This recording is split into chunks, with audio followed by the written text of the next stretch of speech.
Welcome to Engaging Cities Fireside Chats.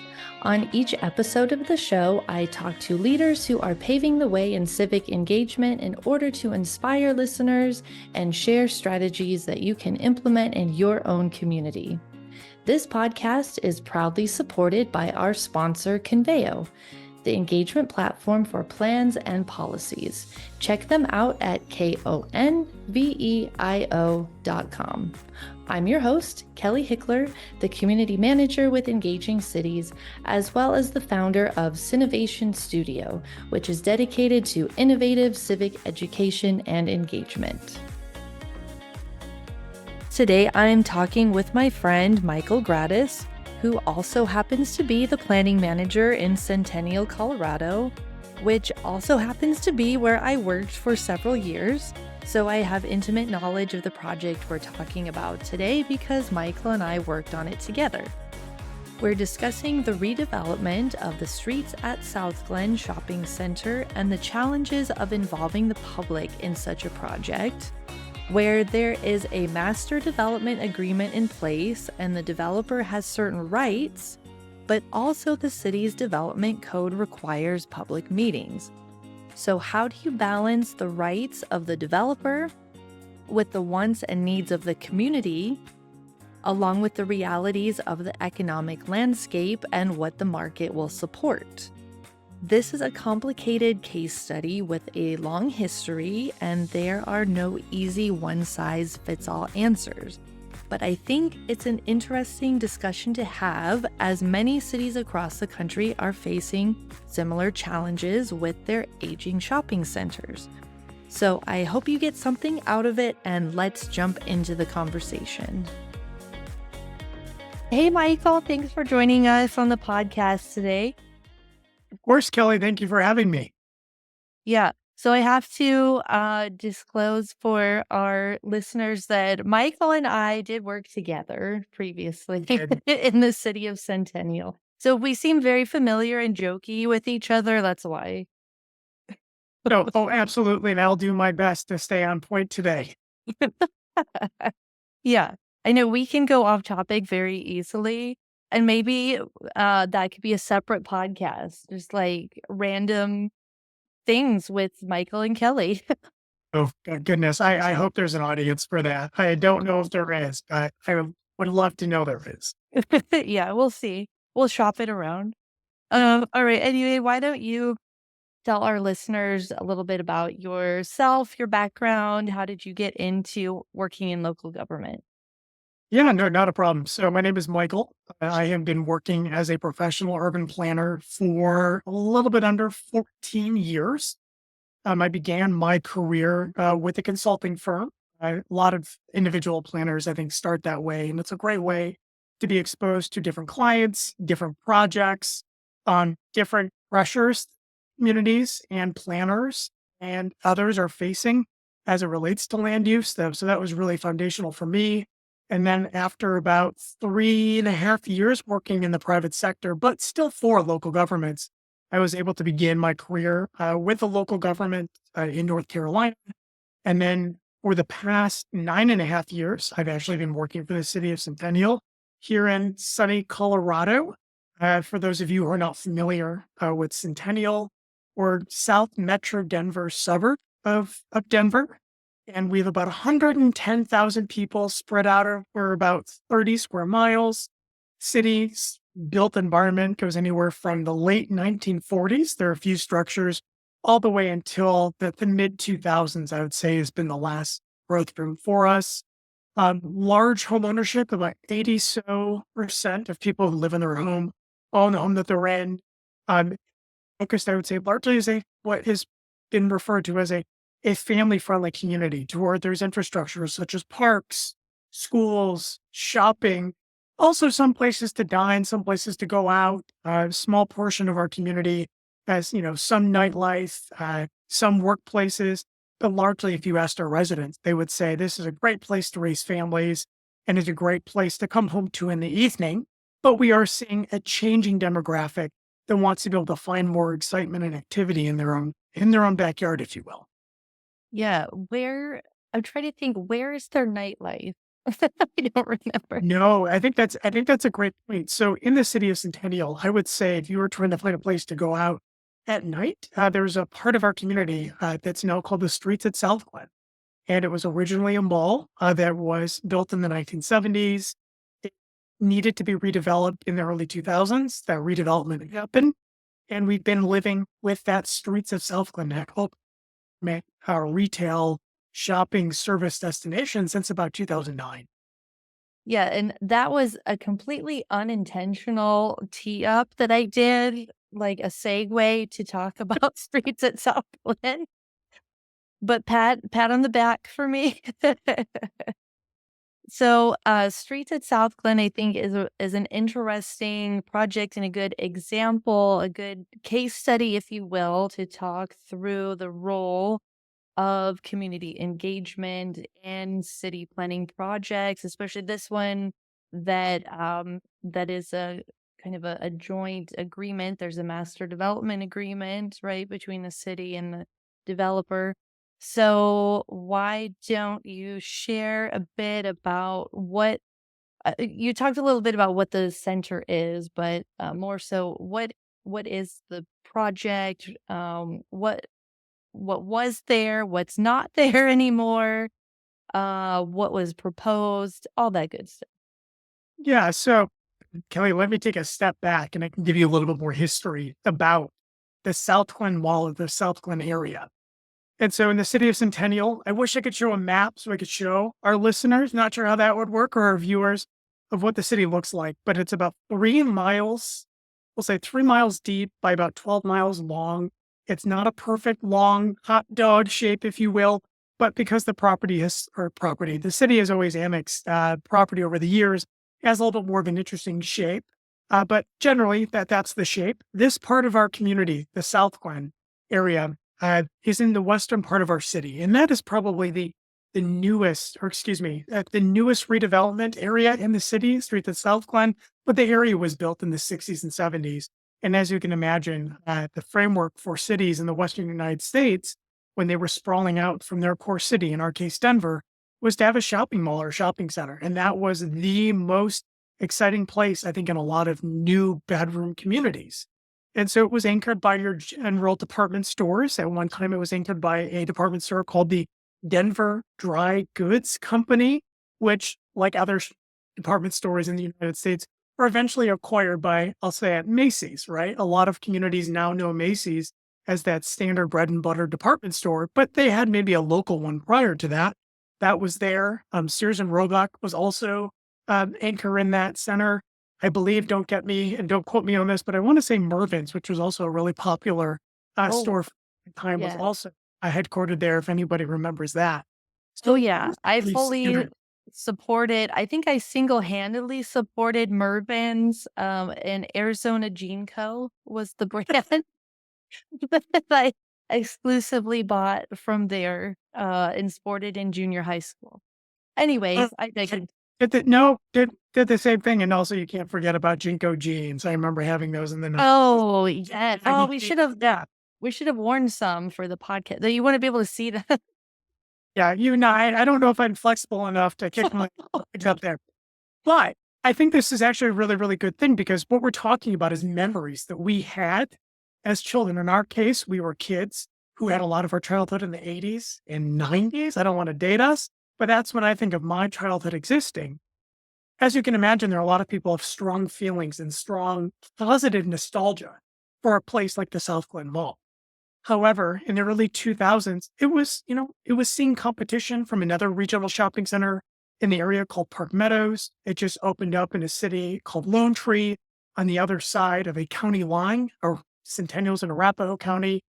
Park Meadows is in Lone Tree, which is in Douglas County, which saw and has seen a lot of growth since, I would say, beginning in the mid 90s was their big boom. So as you can imagine, one regional shopping center is replaced by a super regional shopping center somewhere else. And so it really, really starts to play into how relevant is a place like South Glen Mall anymore. And well, unfortunately, it was down to its last few tenants in the early 2000s.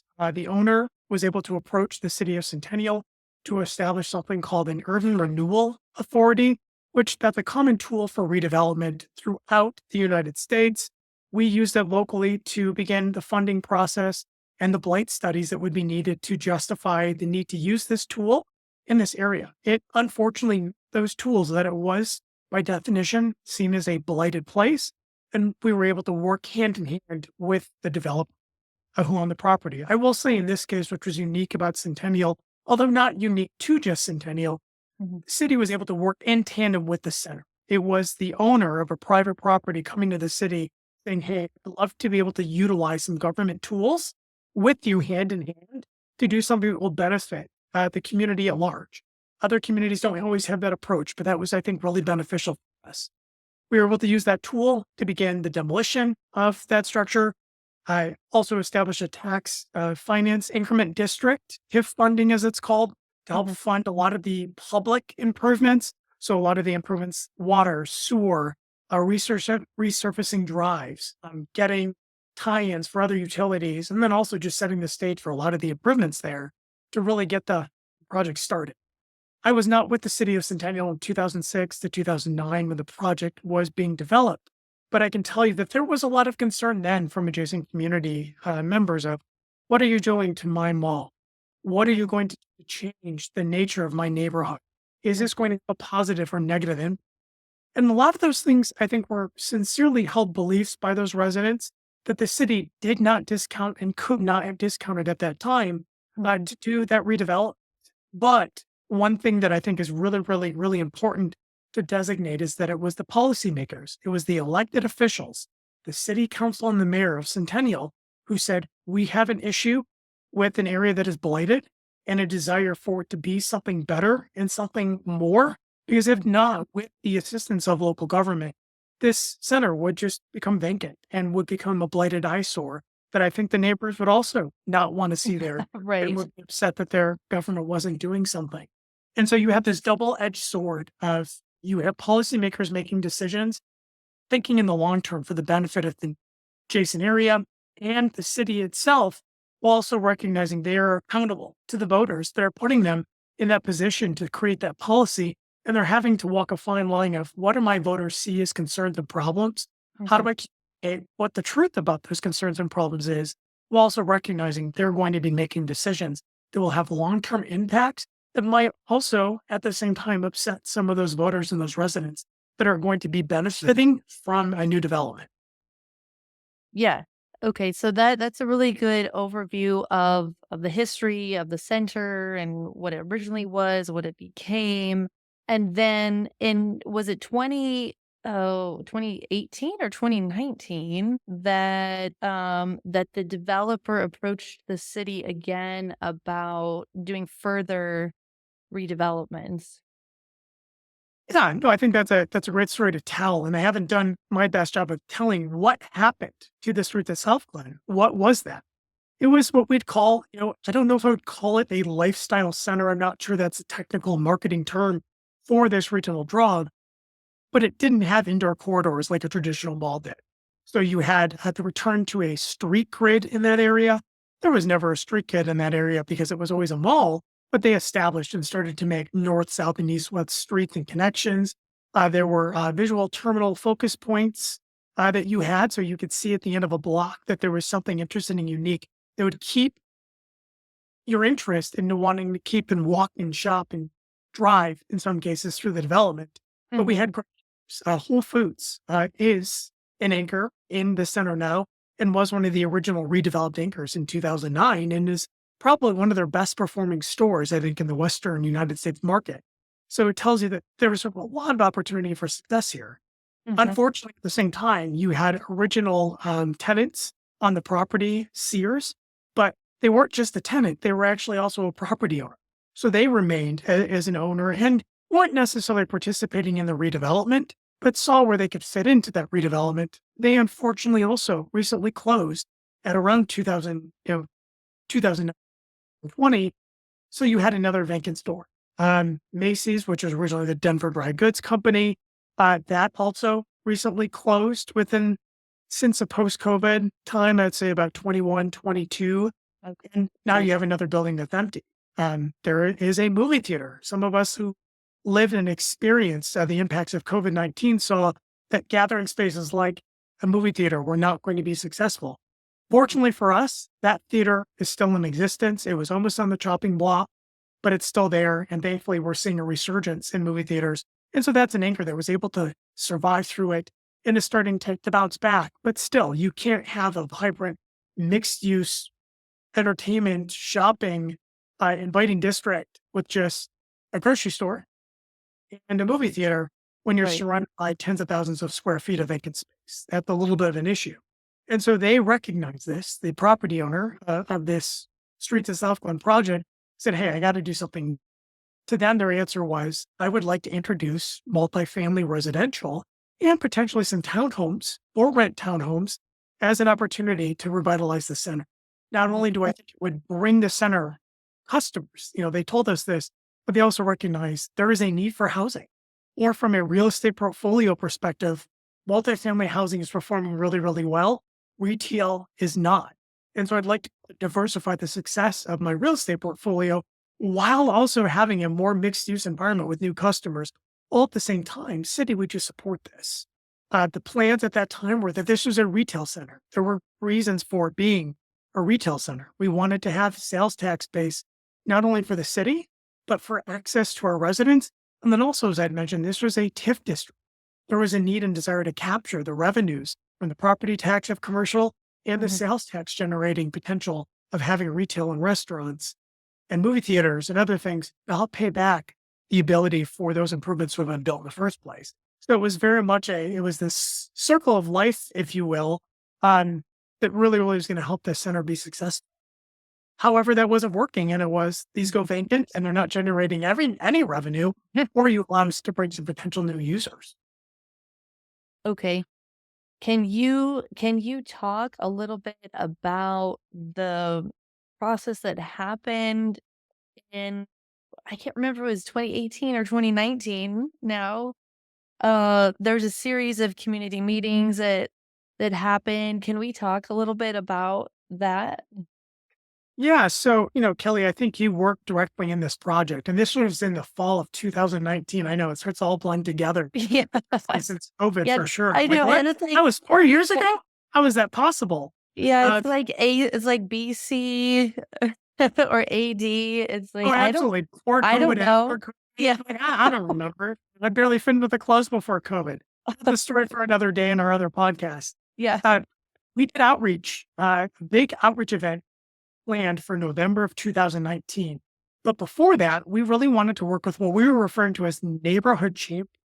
We really recognized that in this part of our community, there weren't a lot of homeowners associations, which I don't want to focus on homeowners associations and what benefits and drawbacks they bring to a community. But in this case, we looked at that as being a structure of organized local residents on a neighborhood level, but Mhm. also recognizing a lot of these neighborhoods didn't have HOAs or civic association. So we were just trying to find people that we knew of that had been involved in the community. We wanted to run a plan by them of this is the engagement and outreach that we'd like to do with your tens of thousands of neighbors if they want to participate. How do you feel about that? And I feel like it was really, really successful. I did sense though at the beginning, and we started to understand but I don't think we predicted it well, is that there was some hesitance to, is this redevelopment actually needed? Is a developer just doing this as a profit grab? What is the drawback going to be for my neighborhood? We started to see that. And we did what we could at that time to start anticipating those questions, working in concert with the development team that was going to lead the redevelopment of not only what we'll refer to as the Macy side, that was at the north side of this center, that Mhm. we knew that was coming, but then also the Sears side that was already vacant. It was Right. purchased by a multifamily developer, kind of, I think, in a national acquisition of a handful of Sears owned properties at the time. And Mhm. the ability for that to give the then large majority stake owner in that development the opportunity to work with a new tenant who is willing to maybe see some changes that previous tenants like a Sears or a Macy's weren't necessarily involved in at that time. And Kelly, I think this is kind of where the main plot to the story starts is that Yeah. community meeting. We were doing it in the old Sears. We had that space. It was still safe and able to be accessed, still being maintained. And we said, this is a great place to maybe get a couple dozen people. We'll have some food, we'll have some music, we'll have some boards with information. And we're really looking forward to this just being an opportunity for people to come and chit Yes. chat about the project. Right. Kelly, I think I may ask you to help me. Yeah. How would you describe the community meeting that we had? How many people came? When did they come? What sort of questions did they have? And how was city staff, and the developer team at that time able to respond to what eventually ultimately happened? Yeah. Now I feel like I'm on your podcast. Thanks, Michael.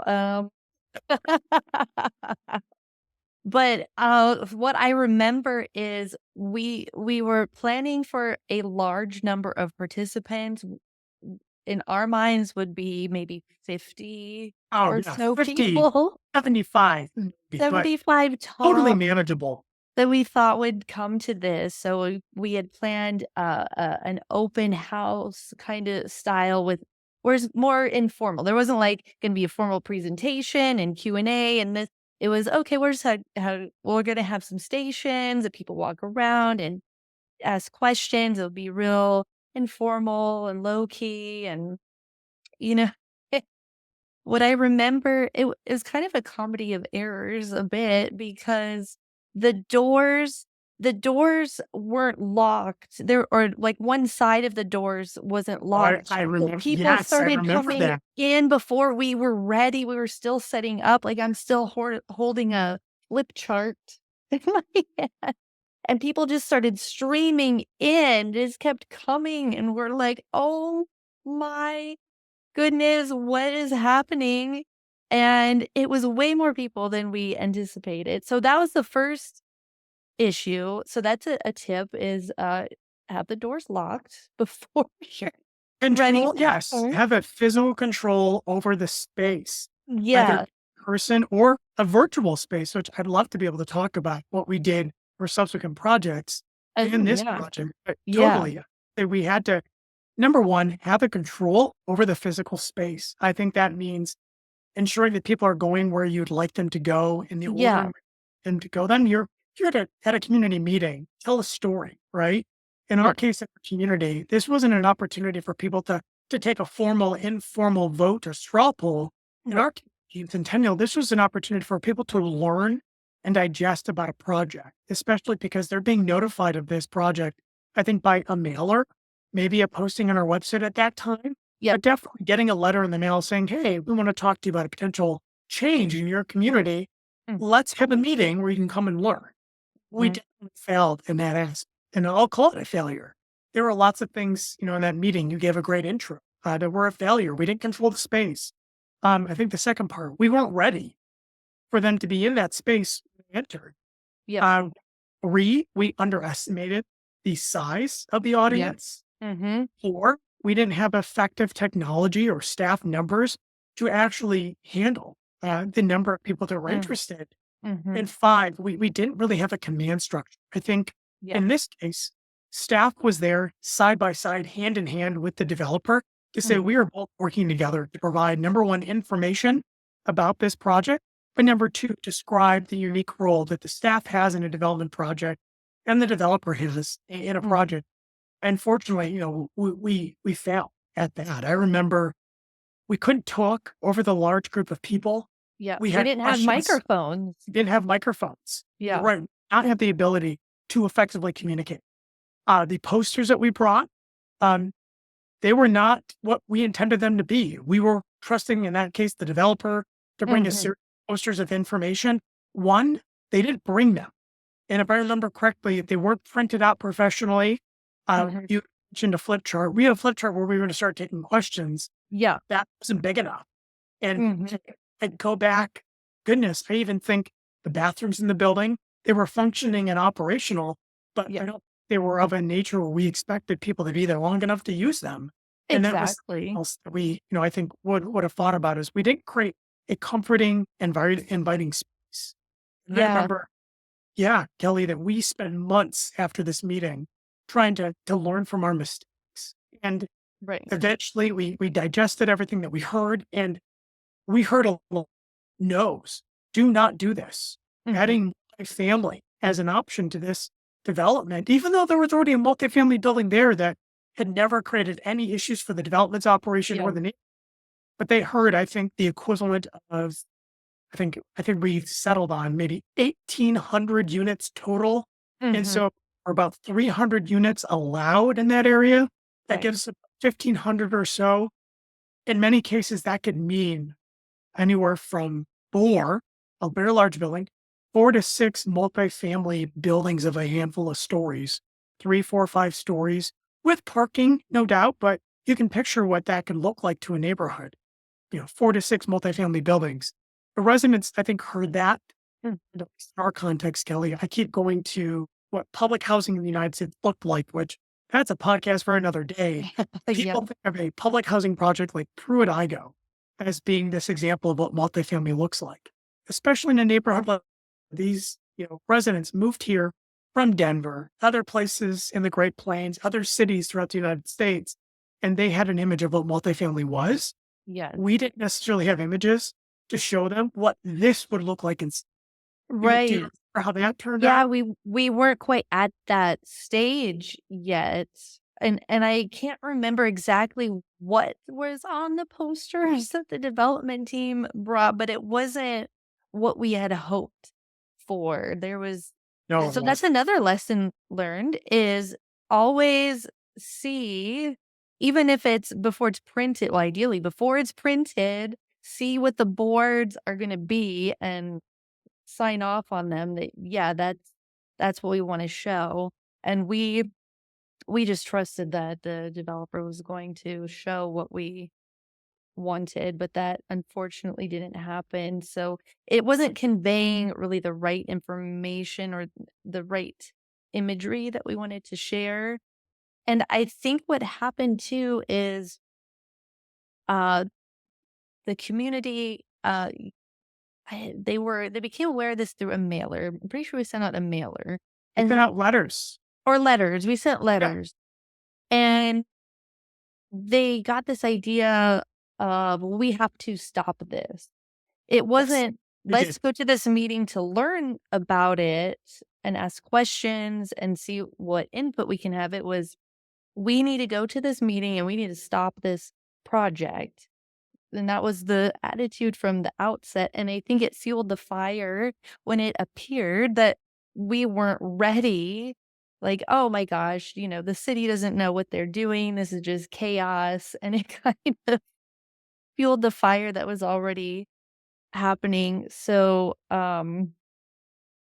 yeah, I don't know, where did we go from there? We like you said, we spent months debriefing after that to figure Oh, out, okay, what do we need to do next? Because the code, the development code, Centennial's code only requires one community meeting.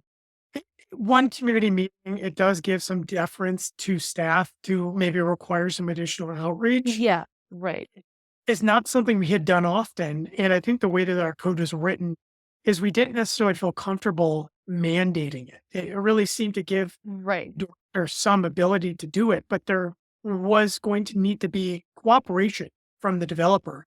And unfortunately, the developers are thinking, I own this property. I have the lawful right to develop it under the regulations, or Yeah. when I want to do something different, I have the legal right to request, consider in a quasi judicial process. So, basing on the merits of the request and the case and the facts, not the emotions of residents or the emotions of council members, commissioners, even staff.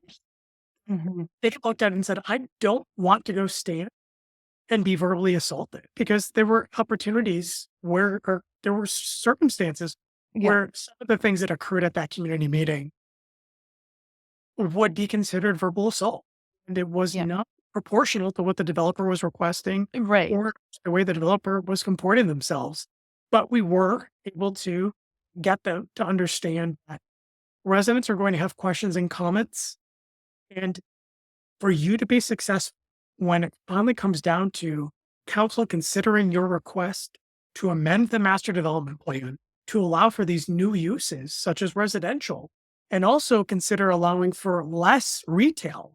This development had a minimum number of retail square feet.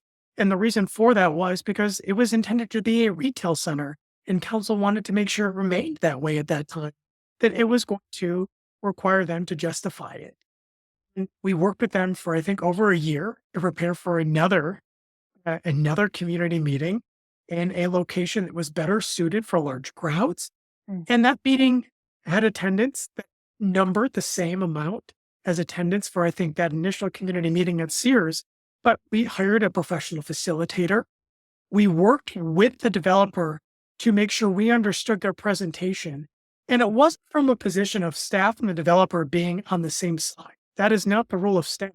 The role of staff is to facilitate a good conversation and to facilitate and explain the process. And so we provided some feedback to the developer based on our professional experience of we need to make sure you are successful in presenting your opinions. And we also need to make sure that the community is successful in being able to understand the information you're sharing with them, Right. and also ask questions. And I would say it went a lot better. It was still passionate, but it went better because we planned. We Yeah. planned quickly, and we procured the services of a professional facilitator. And Kelly, this is something I need to touch on with your listeners, your viewers, and anyone else that might care about the topic of civic and public participation and an environment of suburbs needing to change.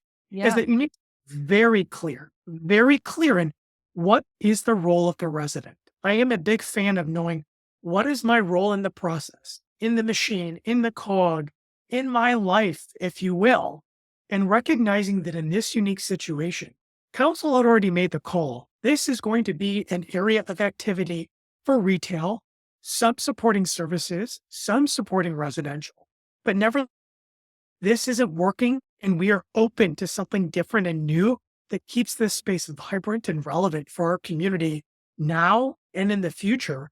They knew that maybe there was a need for additional residential opportunities, like Mhm. a multifamily structure or ownership Mhm. or for rent. We were Mhm. we were very neutral in what Yeah. we were going to require in this circumstance. But council had already made the policy call of this is an area of activity. What activity we have now just isn't working. We need to see something and seriously consider something new. The role of the community in that case, I think, was to one, learn about the project, and two, not stop it, but to recognize something is going to change. We'd like to Mhm. hear from you. What about that change is tolerable and intolerable and desired and unacceptable? And Mhm. we, I think, should have unfortunately began with that step of saying, Yeah. residents, unfortunately, you are here to provide feedback on potential change, not whether or not it does change. That decision and Right. responsibility lies with city council, and residents could then choose to change that vision by electing new officials, new representatives, a new mayor at that time when that question would be asked at a November or May election. But that was something I think we failed. We failed at being very clear on what was the ask of the residents. Number Yeah. one. Number two, when we did finally establish that, I think we were better at feeling comfortable with reinforcing that vision. And I think that's something really difficult. And the way I would summarize my extensive explanation would be only ask questions that you want answers to, that you plan on that you plan on activating with those answers. And then also reinforcing when you are asking questions where you are not asking questions, if that makes sense. Yeah. Yeah, exactly. So don't ask questions just for the sake of asking the question if you can't actually use that feedback or you don't intend to use that feedback, you can't actually implement what that feedback is, then don't ask that question. No, exactly. And I even think I remember when we selected the public facilitator that we did, we actually had I'd say we had some education with the potential facilitators. I think there were facilitators that understood their role in the process to be, I am going to listen to the residents and then give you their feedback. And we found that that type of facilitation in this project was not going to work. We instead worked with the facilitator to better explain something needs to change. It is probably going to happen. We don't have a guarantee, but we are presuming that there will be change. We Yeah. need to understand I need to facilitate the group, the members of the public, to what about this makes the change more tolerable Mhm. versus I'm here to facilitate your astounding no or a yes. We know we Mm. got to know. We know that at that time they didn't want to see change, but we also failed by explaining why it was needed. We failed by explaining what the role in the process was. And I think by the time we got around to public hearings for the project, so we had that initial disaster of a public input session. It was in Mhm. November of 2019. We did another facilitation of a public meeting in the fall of 2021 is when we did it. And then we ultimately had a public hearing for consideration of the project. In later that late fall, early winter, we Mhm. went about, I think we guessed an average about 400 people at that November of 2019 meeting. We got about three in the fall of 2021 Mhm. meeting.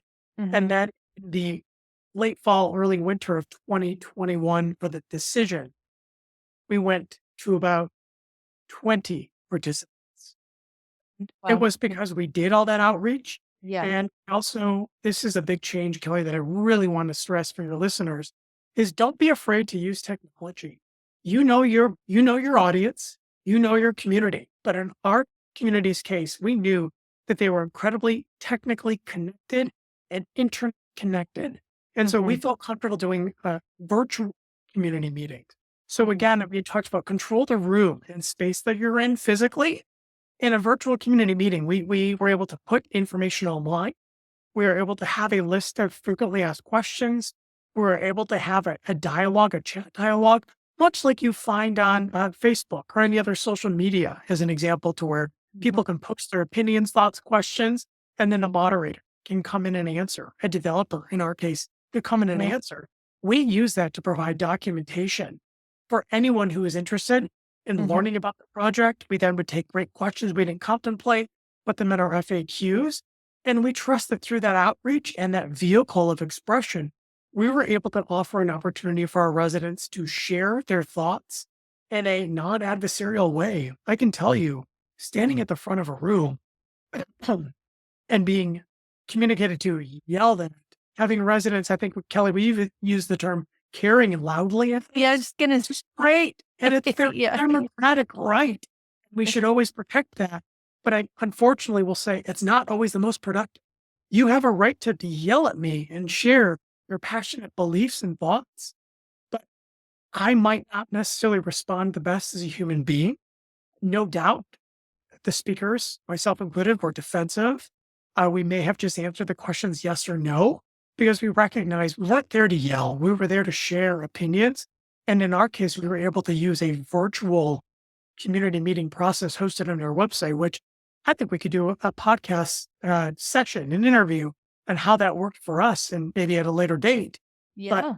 really worked well. And we recognized the community outreach we were doing in person was not accomplishing and meeting our needs of having a safe, enjoyable, friendly, fact based exchange of ideas.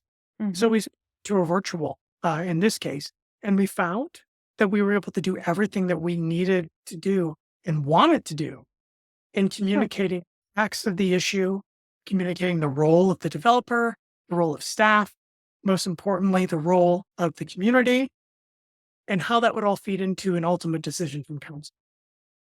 Yeah, I was thinking as you're talking that this process, well, really any community engagement process, but specifically this one or this Streets at South Glen project was really a trust building exercise between the community and staff and the developer too, to know I don't think the community felt certain at first that the city or the developer had the community's best interest in mind. They were thinking, oh, they're just, the developer just wants to make a profit and the city is in the developer's pocket or whatever. And we had to demonstrate to them that no, that is not the case. We do have the community's best interest in mind. That is why something needs to happen at this site. We can't let it just run down and be vacant and blighted. Things are changing there. Something needs to happen there. Let's envision together what it could be while still respecting the developer's right to develop their property. No, and I think you said a great thing that I really want to clarify on, that we weren't there for the developer to make a profit. I think, Kelly, by that statement, it's a recognition of, you and I know, the development community knows, public knows, council knows, that when you have private property and private property rights and land development, there is a motive of profit involved. There is no doubt about it that one of the reasons, maybe not all, but one of the reasons, the main reason the developer is doing what they're doing is to have a return on their investment, either their own or working with their investors to have a return on their investment. And what we did is we met with the developer to understand, well, why can't you just have all the vacant space be filled? Why couldn't you lower rents? Why couldn't you do this? Why couldn't you do that? And in this case, I think staff maybe started to push the limit on the role, but we knew that we had to have answers to those questions. And as public facilitators, we knew that we had to have answers to satiate the curiosity and interest of anyone wanting to learn. And we quickly learned and understood, okay, this is not an option. It won't be a retail center. We can't force the developer to change their business practices. But what we can do is recognize, is there something else that we can allow that gets the developer closer to maybe what they would like to do or what their end goal is, that also meets the interest, and understanding that there's kind of a Venn diagram of overlapping interests. And in our case, what did we rely on? We relied on the city's comprehensive plan. That plan that understands, where does the city want to be as it relates to its land use and built environment? We knew we had goals about having more relevant shopping centers that in fact were instead hubs of community activity. We also recognized that our comprehensive plan asked us to have new types of housing. In this case, multifamily housing isn't a housing type that's prevalent in our community, especially in this part of Western Centennial and the greater SouthGlenn area. We were also able to meet that goal with potentially new residential options, but then also recognizing vacancy does no one any good. And I want to say that again. Vacancy does no one good. You would rather have an open field that is being mowed occasionally than an abandoned. And so we knew that, and we recognize in the long-term interest of the community, we're going to have to make decisions that might be perceived in the short term to be negative and impactful. But again, we're here to make long-term decisions, not short-term decisions. I would have loved to have had a different outcome for the developer and the residents, allowed both of them to walk away with actual and perceived benefits, but we knew we couldn't focus on the perceived. We had to focus on the actual. And the actual facts of the situation said we need to do what we did. And ultimately, the public hearings that we had for the proposed changes to the allowances in this SouthGlenn development, streets of SouthGlenn development, were approved. They were not approved unanimously. There was one, I think, vote against, and there was a very extensive explanation of why by that particular council member. But ultimately, the allowances were allowed. Jumping now to where are we now, Kelly? We're in July of 2024. I haven't seen any development movement. There's no new buildings on the, but what I do have is a developer working towards beginning to build and plan for the building of that first multifamily building. And I also have the master developer also looking at other potential future changes, recognizing a lot of time has passed since 2019. And unfortunately, we're seeing greater vacancies in this development, and having a better understanding of how maybe a reimagined SouthGlenn, we'll call it 3.0. The mall was the first, Yes. the redevelopment, was the second. And now we're in this 3.0 of additional changes to make this more of a truly mixed use environment that is able to provide things that its regional competitors don't. This is going to be a center of dining and services and experiences, maybe not a traditional retail center that was envisioned in the early 70s when the mall was originally built. Where can people go to find more information about the project? Yeah, so if you want to go to the City of Centennial, Colorado's website, that is centennialco.gov.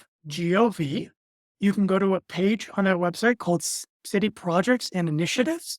And then there's a tab and an additional called the street at SouthGlenn.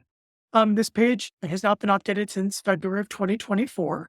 So some of the newer things I mentioned today about some potential actual momentum in the redevelopment occurring might not be listed, but that's something that should be updated within the next several months on the city's website. And then also they are able to reach out to city staff through our city's website or our city's phone number, which is 800-325-8000. And they can get a hold of the city's community development and planning very, very, very easily. Okay, that's what I was going to ask next. If people have follow-up questions for you, how can they get in touch with you? Is that the best way through the city's website? City's website is the best way to get a hold of myself, Michael Gradis. Okay, perfect. Thanks, Michael, so much for talking through the project with us. I think that it brought up a lot of interesting questions that could be like spin-off episodes, but we'll stop it there for now, I think. No, that's great. And again, Yeah. Kelly, thank you so much for having me on your show today. Yeah, and then listeners, look out for random things with Michael and Kelly coming. I am looking forward to it. I think that's where we're going to be a big, big hit. We could. That would be fun. What would We, people? we have to think of a topic. I don't know if that topic would No, be. I don't want to. We'll think of it on the spot. Oh, okay. Well, that podcast might take a lot of editing, unfortunately, for the benefit of ourselves and our listeners. All right. Well, thanks again, Michael, and take care. Maybe we'll talk to you on a follow-up episode to see how things are going. I'd love to do that. All right. Bye. Bye. All right. As always, thank you, listeners, for tuning in. And thanks again to our generous sponsor, Conveo. Head on over to engagingcities.org, where you can find additional episodes and other helpful resources related to community engagement. We'll see you guys next time. Bye.